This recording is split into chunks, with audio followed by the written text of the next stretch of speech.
خبرهای اقتصادی برای امروز 27 اکتبر در پیام تیوی. تاجیکستان در 9 ماه سال جاری به مبلغ بیش از 421 میلیون دلار متل و سنگ‌های قیمت‌بها صادر کرده است که این نسبت به همین دوره سال گذشته 59.4% کمتر است. طبق گزارش اگنتی آمار تاجیکستان، صرف نظر از کم شدن صادرات از ماه ینور تا آخر سپتامبر، این محصولات زیاده از 4/1 تمام صادرات مملکت را در دوره معین شده تشکیل داده است. حجم عمومی صادرات محصولات و کالاهای تاجیکستان در 9 ماه سال جاری بیش از 1 میلیارد و 600 میلیون دلار را تشکیل داد که نسبت به همین دوره سال 2021 5.5% بیشتر است. زیاده از 40% صادرات جمهوری را محصولات معدن، سمنت، معدنها و کنسنتراتها، انگشت، قوه برق و دیگر اشیاء خام تشکیل می دهند. زیاده از 15% صادرات را متل‌های غیر قیمت‌بها و محصولات آنها به مثل آلومینی و محصولات آن تشکیل داده است. صادرات در این دوره نسبت به واردات 2.3 برابر کم است. به جمهوری به مبلغ تقریباً 3 میلیارد و 800 میلیون دلار محصولات وارد شده است که این نسبت به واردات کشور در ماه‌های ینور سپتامبر سال 2021 25.7% زیاد می باشد. محصولات تاجیکستان اساساً به قزاقستان از صادرات عمومی 23%، به چین 18%، به ازبکستان 9.2%، به ترکیه 8.7% و به افغانستان 5.8% صادر شده است. تامین کنندگان اساسی مال به تاجیکستان: روسیه 30.6% از حجم عمومی واردات، قزاقستان 18%، چین 17% بودند. حجم گردش تجارت خارجی تاجیکستان در 9 ماه سال جاری بیش از 5.4 میلیون دلار را تشکیل داد که نسبت به همین دوره سال 2021 18.8% بیشتر است. سه شریک اساسی تجارت جمهوری تاجیکستان، این روسیه بیش از 1 میلیارد و 200 میلیون دلار، قزاقستان با بیش از 1 میلیارد دلار و چین با معاملات 965 میلیون دلار می باشند. در ولایت سوخت مواد غذایی رو به قیمت شوی آورده است. از همه بیش نرخ شیر گران شده است. همچنین ارزش آرد، شکر و سبزیجات نیز میل بلند شوی دارند. در این باره از سرریاست اگنتی آمار تاجیکستان در ولایت سوخت خبر دادند. در ولایت سوخت نرخ محصولات شیری 18.3% افزوده است. در بازارهای سوخت 1 لیتر شیر را تقریباً 5-8 سومانی خریدن ممکن است. حجم استحصال این محصولات در ولایت تا 1 اکتبر سال جاری حدود 200,000 تن را تشکیل می دهد که این نشان داد نسبت به همین دوره سال گذشته 1.3% بیشتر است. در مهلت معین شده از هر سر ماده گاو قریب 1300 لیتری شیر گرفته شده است که این نسبت به همین دوره سال 2021 87 لیتری زیاد می باشد.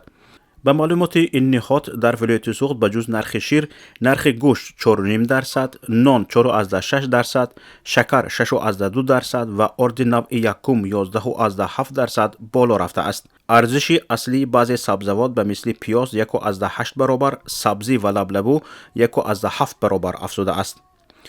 این را هم باید قید کرد که در ولایت سوخت محصولات نیز موجود است که نرخ آنها برعکس ارزان شده است. اینها اساساً سبزیجات و میوه‌جات: لوبیا 2.3%، کارتوشکا 32.5%، پامیدور 60.2%، بادرنگ 63.9%، کرم 5.6%، سیب 22.3% و غیره می باشند. مسئولین نیروگاه برق آبی سنگتوده 1 گفتند که به خاطر قرضش را پر پرداخت نکردن شرکت برق تاجیک، نیروگاه نتوانسته است عهده‌داری‌هایش در نزد بودجه را اجرا کند. قرض شرکت برق تاجیک از نیروگاه برق آبی سنگتوده 1 از خرید نیروی برق به جای کم شدن برعکس 454 میلیون و 160 هزار سومانی ظرف 9 ماه سال جاری افزوده است. بنا به گزارش دفتر مطبوعاتی نیروگاه برق آبی سنگتوده 1، در عموم قرض شرکت به 2 میلیارد و 550 میلیون سومانی می رسد. انتقال نیروی برق از نیروگاه برق آبی سنگتوده 1 در ماه‌های ینور سپتامبر سال جاری 1 میلیارد و 880 میلیون کیلووات ساعت را تشکیل داد که نسبت به سال 2021 175 میلیون کیلووات ساعت یا 12.2% زیاد می باشد. مسئولین نیروگاه برق آبی سنگتوده 1 میگویند که از اول سال 2022 سطح میانه پرداخت از برق تاجیک از 33% ارزش نیروی برق زیاد نیست که این باعث افزایش پیوسته قرض نیروگاه میگردد. قبلا گفته میشد که چنین پرداخت برق تاجیک تنها امکان میدهد که کار بی‌فاصله نیروگاه برق آبی تعمیر نقشوی و پرداخت مزد مهنتی کارمندان تامین کرده شود. اما این به نیروگاه برق آبی سنگتوده یک امکان نمیدهد که عهده‌داری های خود را در نزد سهامان و همچنین در نزد بودجه دولتی جمهوری اجرا کند. اخیراً نصرت الله دولتزاده رئیس کمیته اندازی تاجیکستان گفته بود که مبلغ قرض نیروگاه برق آبی سنگتوده یک در نزد کمیته انداز 245 میلیون و 600 هزار سومانی را تشکیل می‌دهد و کمشوی قرض انداز نیروگاه برق آبی کاملاً از شرکت برق تاجیک وابستگی دارد. نیروگاه برق آبی سنگتوده یک که طرح مشترک روسیه و تاجیکستان است، در سال 2008 به بهره برداری رسید و 11% از کل برق تولید شده در نیروگاه‌های برقی آبی تاجیکستان محصول این نیروگاه می باشد. 75% سهمیه‌های مالی نیروگاه برق آبی سنگتوده یک در اختیار روسیه می باشد و همگی 25% سهم این نیروگاه را تاجیکستان در اختیار دارد. نرخ ارز. بانک ملی تاجیکستان قرب رسمی اسعار خارجی را نسبت به پول ملی سامانی برای امروز 27 اکتبر مقرر کرد. در طول این هفته به مشاهده می رسد که قرب پول ملی سامانی نسبت اسعار خارجی رو به کاهش آورد. همچنین امروز قرب یورو بعد چند مدتی پس شدنش نسبت دلار امروز نرخ آن یک کمی از دلار قیمت‌تر شد. طبق نشانداد بانک ملی تاجیکستان امروز قرب رسمی 100 روبل روسیه در تاجیکستان 16 سومون و 30 درم می باشد.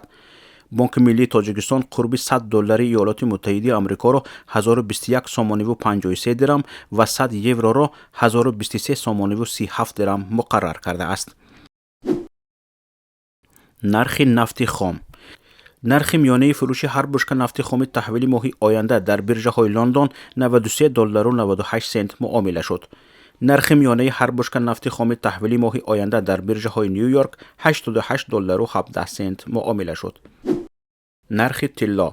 قرب طلا در بیرژه های لندن صبح امروز 1667 دلار و 43 سنت برای یک اونس تعیین شد.